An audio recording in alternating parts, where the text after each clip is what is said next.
मराठा आंदोलक जरांगे पाटील यांच्या पदयात्रेसाठी रायगड जिल्ह्यातून 10 लाख भाकरींचं नियोजन।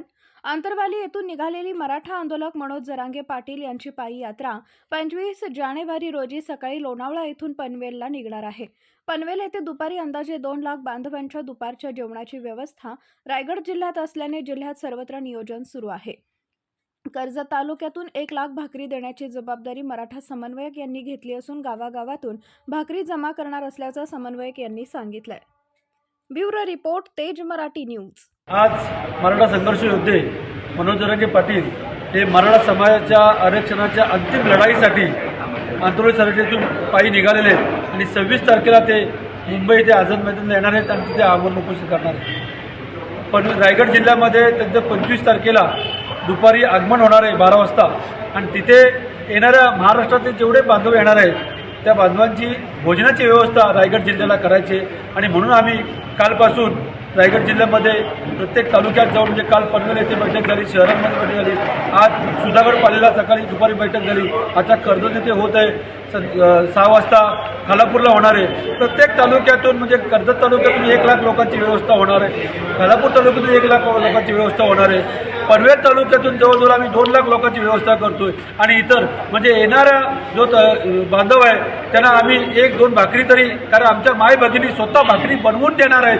कारण आमच्या मराठा समाजाचे बांधव ज्यावेळेस महाराष्ट्रातून कानाकोपऱ्यातून मुंबईला जायला येत आहेत तर आम्ही आमच्या प्रत्येक गावातून प्रत्येक घरातून 10 भाकरी आणि चटणी अशी आम्ही आमच्या बांधवाला देणार आहोत आणि पुढे 25 तारखेला संध्याकाळी वाशी येथे तिथे मुक्काम आहे आणि 26 तारखेला ते मुंबईकडे निघणार आहेत तर मुंबईला सुद्धा आम्ही त्यांच्यासोबत चालत जाणार आहोत।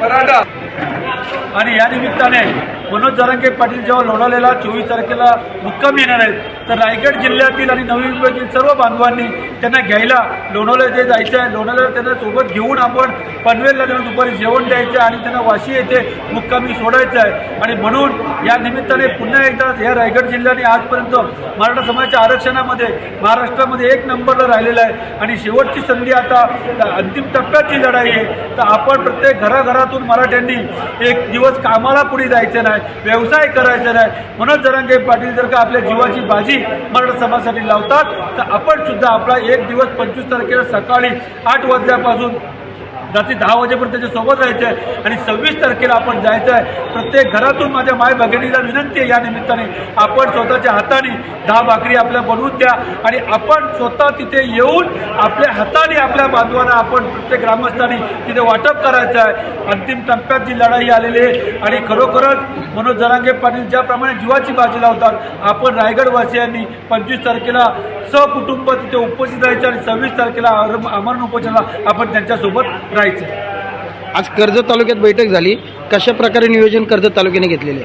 निश्चितच कर्जत तालुक्यात बैठक झाल्याच्या नंतर आम्ही प्रत्येक पंचायत समिती वार्ड वाईज इथे आढावा घेतलेला आहे। प्रत्येक पंचायत समिती वार्ड वाईज प्रत्येकाने कोणी 10,000 भाकरीची, कोणी 25,000 भाकरीची, कोणी 10,000 पॅकेट पुलावची अशी व्यवस्था घेतलेली आहे। म्हणजे आता आम्ही ज्या सोबत आज प्रत्येक आमचे समन्वयक आहेत, प्रमुख इथे पदाधिकारी आहेत तर 1 लाख लोकांची व्यवस्था इथे 10 मिनिटात झालेली आहे। कदाचित ती वाढू शकते कारण कर्जत तालुका मोठा तालुका आहे आणि इथे नेहमीच मराठा समाजासाठी कर्जत तालुका रायगड जिल्ह्यामध्ये हिरिरीने भाग घेतलेला आहे, त्यामुळे 1 लाख लोकांची व्यवस्था आता इथे झालेली आहे। मला वाटते 2 लाख लोकांची व्यवस्था सुद्धा कर्जत तालुका करेल ही माझी अपेक्षा आहे।